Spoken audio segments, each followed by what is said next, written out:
about religious liberty. And my remarks are not meant to be long, and so I want to say some things that I hope are compact, tight, and to the point. Religious freedom is the original Baptist idea. It's about our only Baptist idea.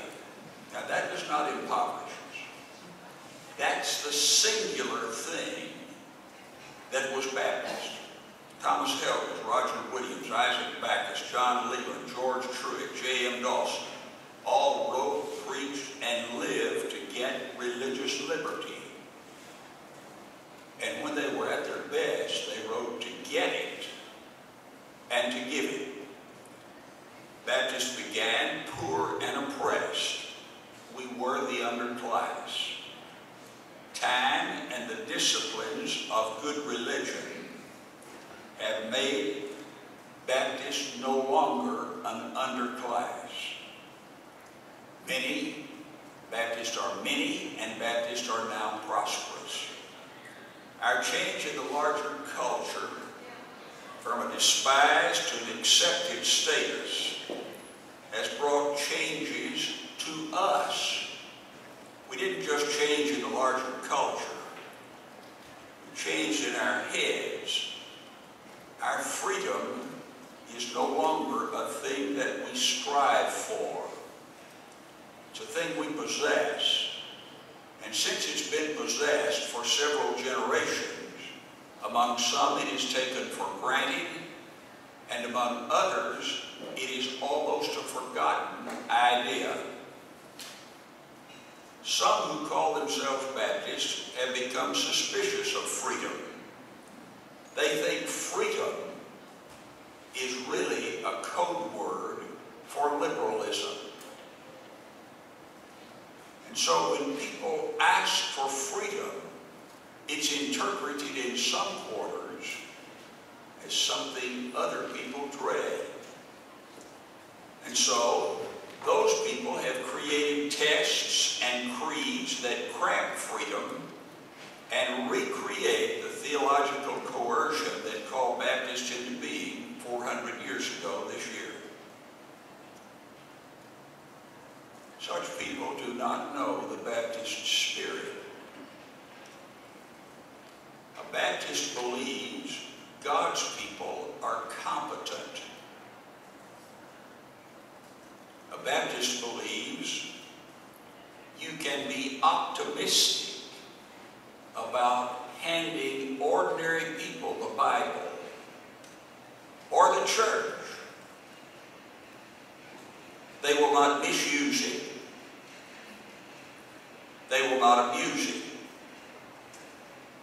A Baptist believes God is at work in you both to will and to work His good pleasure. That means we are a project, and God is moving us toward His purposes to a better end, and that we're not going to foul it up. Baptist never resorts to force to attain even a worthy end. Religion is voluntary. Religion is voluntary. And to force people toward or away from religion is a violation of things fundamental.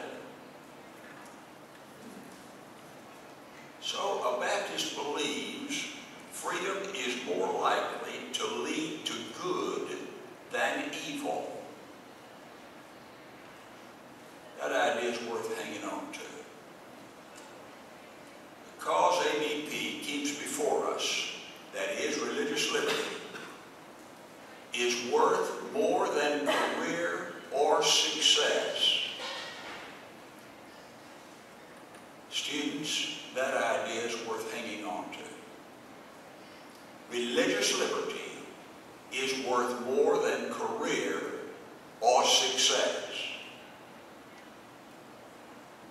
To give you an idea how much we become captive to the culture.